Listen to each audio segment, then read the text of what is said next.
Se você quer começar a desenhar, uma das técnicas mais úteis é o uso de figuras geométricas. Elas servem como base para construir qualquer forma.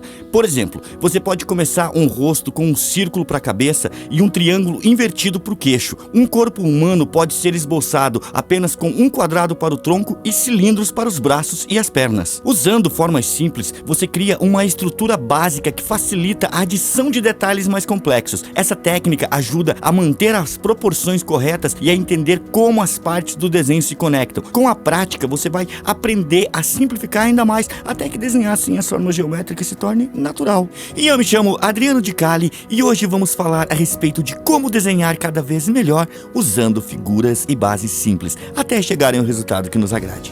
Então vamos para a dica de hoje. Para detalhar melhor a construção de um personagem em ação usando círculos e quadrados, o processo é o seguinte. Para desenhar a cabeça, primeiro comece com um círculo para representar o crânio. Isso serve como base e ajuda a posicionar corretamente os olhos, o nariz e a boca. Em seguida, use uma linha guia no meio do círculo para determinar em qual direção o personagem está olhando. Agora você vai utilizar um quadrado ou um retângulo como base para o tronco. Dependendo da posição do personagem, o quadrado pode ser ajustado para inclinações e rotações. Um quadrado inclinado para frente, por exemplo, dá a sensação de movimento, como se o personagem estivesse se preparando para correr ou pular. Para fazer os braços e as pernas, use cilindros conectados a círculos menores nas articulações dos cotovelos e joelhos. Esses círculos ajudam a marcar onde os braços e pernas vão se dobrar. O uso de formas mais simples, como círculos e linhas, permite ajustar a pose facilmente antes de adicionar os músculos e o restante dos detalhes.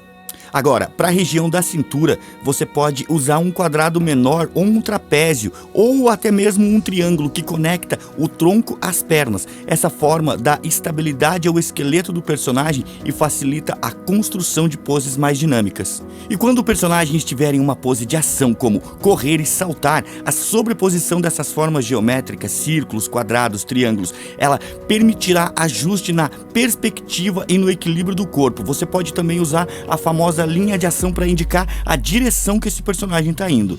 Por exemplo, o quadrado do tronco pode se inclinar para dar mais dinamismo à ação, enquanto os círculos nas articulações permitem o ajuste dos membros para dar mais fluidez e naturalidade ao movimento. Com o uso desses blocos mais básicos, você pode construir rapidamente a pose, ajustar as proporções e detalhes como músculos e roupas sobre essa estrutura geométrica. Essa técnica é ótima para manter a perspectiva e simetria do desenho, além de facilitar a correção de erros antes de passar para os detalhes finais.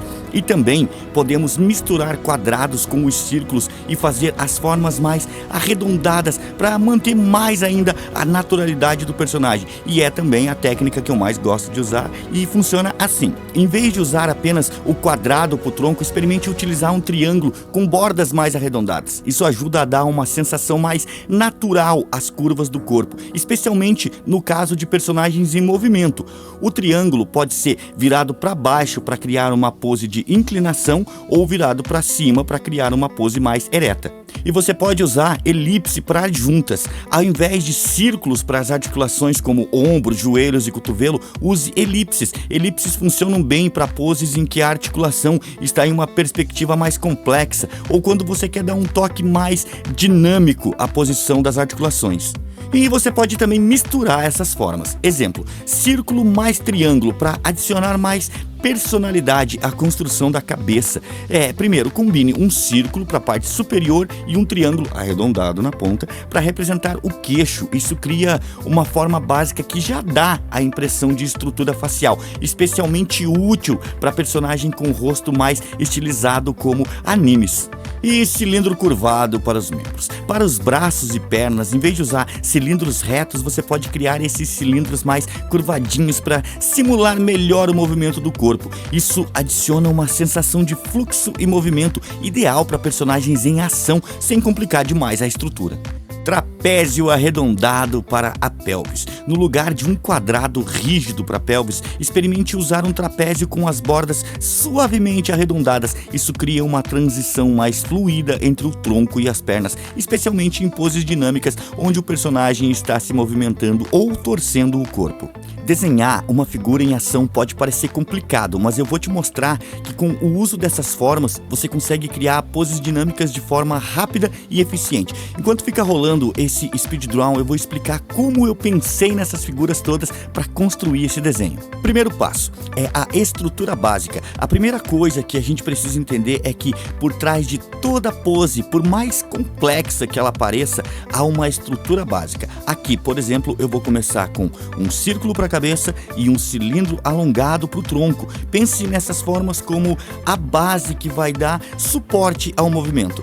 E o segundo passo é definir a posição. Agora, vamos posicionar os braços e as pernas e veja como eu uso linhas retas e cilindros para esses membros, e é importante ter em mente para onde que a figura está se movendo. No caso deste desenho, a figura está inclinada, então como se ela estivesse prestes a correr ou dançar ou voar. Essas formas simples nos ajudam a visualizar o movimento sem que a gente se preocupe com os detalhes ainda. O terceiro passo é refinar a silhueta, ou seja, com essas formas geométricas já todas no lugar, fica mais fácil definir melhor a silhueta. Agora eu estou conectando os volumes para criar uma sensação mais orgânica e fluida. As formas básicas dão o direcionamento e a partir daqui a gente já pode começar a pensar nos músculos, nos detalhes e todos aqueles outros acessórios que vai ter no nosso personagem. E é isso, com esses 3 passos básicos você vai conseguir fazer formas geométricas simples virarem uma figura em ação que parece estar viva. Agora que você conhece esse processo, você pode aplicar em qualquer pose. O segredo é sempre começar com as formas certas e o movimento vai surgir naturalmente. E agora que a gente viu como usar as formas geométricas para desenhar uma figura em ação, é importante lembrar que esse é apenas um dos métodos. Assim como na filosofia, onde diferentes escolas de pensamento chegam a conclusões parecidas por caminhos diferentes, o mesmo acontece no desenho. Pense nos diferentes estilos filosóficos. Um filósofo pode começar refletindo sobre a natureza do ser, enquanto outro foca em como percebemos o mundo ao nosso redor. No fim, ambos estão explorando a verdade, mas seguindo por caminhos diferentes. No desenho é a mesma coisa. Enquanto aqui usamos formas geométricas como base, você pode ver artistas que começam com fluidez nas linhas de movimento, ou outros que se concentram primeiro nas sombras e volume para criar uma figura. O resultado final é uma figura em ação, mas o processo pode variar bastante. Então, o importante é lembrar que nenhum método é o certo ou errado. O método que estamos usando funciona muito bem para entender a estrutura de um corpo em movimento, mas te encorajo a explorar outros caminhos também, assim como na filosofia, onde você aprende mais quando se abre para diferentes pontos de vista. O mesmo vale para o desenho. Experimente diferentes abordagens, só vai enriquecer o teu processo criativo. Seja você adepto das formas geométricas ou de outros métodos, o importante é o que você faz com eles. A arte, assim como o pensamento filosófico, é uma jornada e cada caminho que você seguir vai te trazer um novo entendimento sobre como criar e como desenhar. Então eu espero ter te ajudado com esse nosso vídeo de hoje, e se gostou, deixa aquele like, compartilha com os amigos, comenta aqui embaixo qual a sua dúvida no desenho, que se tiver ao meu alcance eu ficarei muito feliz em poder te ajudar. E não esquece de se inscrever se ainda não é inscrito aqui no canal, e a gente se vê no próximo vídeo. Valeu!